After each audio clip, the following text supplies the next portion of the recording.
Hello and welcome, my dear friends. So today we will be discussing about glands. What is a gland? A gland can be an organ. A gland can be an organ, it can be a tissue, or it can be a cell as well. For example, if we will take the example of a goblet cell, although it is a cell but it is a gland.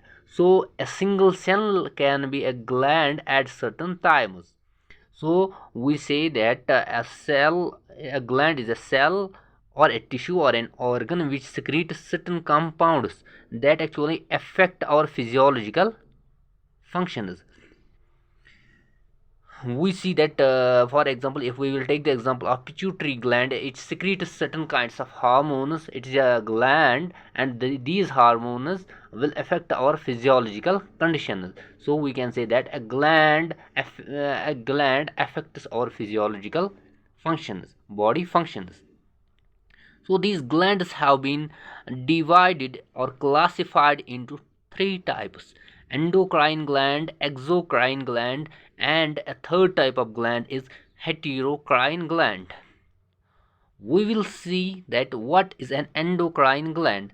An endocrine gland, here is the example of endocrine gland. An endocrine gland is a gland that lacks the ductus. It is also known as the ductless gland. Why? Because it lacks the ductus. We see from here that a blood vessel is coming from here, and it brings about the pure blood without any kinds of impurities or any hormones, or any impurity here means any kind of hormones. So the blood here is very pure from hormones. So when this blood vessel gets divided into various capillaries, here in this endocrine organ, it is an endocrine organ, and this vessel is supplying the blood to this endocrine organ, and these cells of the endocrine organ are producing certain hormones like this, and these hormones are secreted directly into the blood vessels without any ductus. You can see here that there are no ductus present in these cells which connect these cells to these blood vessels. So these hormones actually diffuse through the interstitial fluid within the blood vessels and are carried by blood. You can see here is a blood with hormones. You can see here is blood that are loaded with hormones, and it will go that target organ which is having its receptors, so we can see here is the hormone, and here is any target organ which possesses receptors for this hormone. So this hormone will bring about the changes in these organs or these cells which possess receptors for this hormone. So we saw that an endocrine gland is not having any kinds of ductus. It is a ductless gland. So now we will see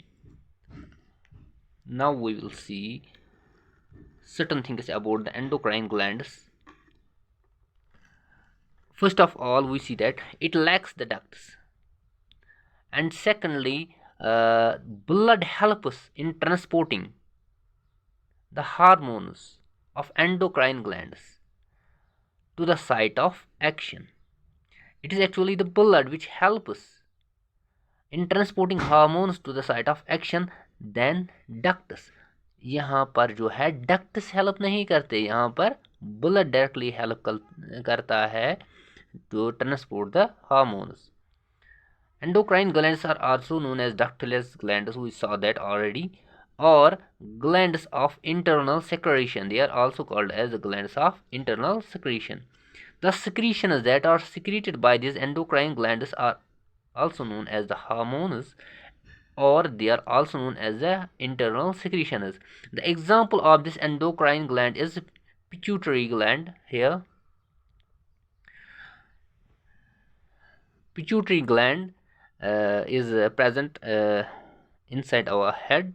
It secretes various kinds of hormones, and these hormones affect our physiological functions of body. Even at certain cases, these may affect our body physique and as well as our energy at times. These may affect our energy at times, our muscle build up at times. So we saw what is an endocrine gland. Now we will see what are the exocrine glands. Exocrine glands are those glands which actually have ducts, and these ducts help us them in discharging their secretions. Here you can see this is a sweat gland, and the cells present inside this sweat gland secretes sweat. These secrete sweat inside this duct, inside this hollow cavity which is a duct, and this secretion is transported by this duct right from here up to this opening. So here the duct is helping, duct of sweat gland, duct is helping in transporting the secretions to opening of the sweat gland. So here the role of blood vessels is not to transport hormones or to transport the secretions, but this function is done by the ducts. So we say that exocrine glands are those glands which actually possess the ducts. They actually possess the ducts, and their discharge, their discharge, they discharge their secretions onto the body surface or onto or into the cavity. Here you can see that here is the sweat gland present here, so it is an example of an exocrine gland, and the secretions are directly discharged to the body surface. But if we will take the exocrine part of the pancreas, उसमें जो है ducts में जो secretions आती है that are released into the duodenum. So the secretions from the secretions from the exocrine gland can be released onto the body surface, or it can be released into the body cavities as well. Here you can see, if you see, this is the pancreas and this is the duct. Here you can see this is the duodenum,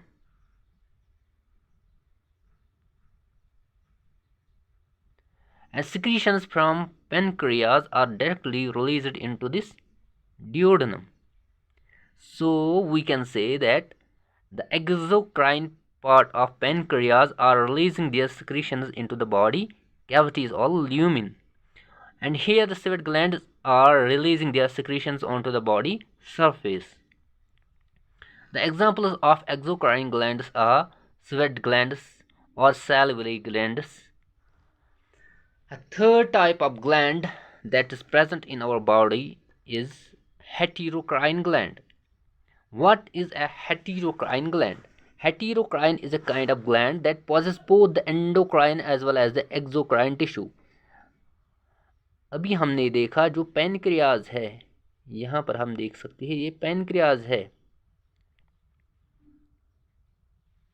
इसमें exocrine part भी होता है and endocrine part भी होता है, and जो pancreas में exocrine part है वो है पैनक्रियाटिक एसिनाई, वो है pancreatic acini. These are the pancreatic acini, and these secrete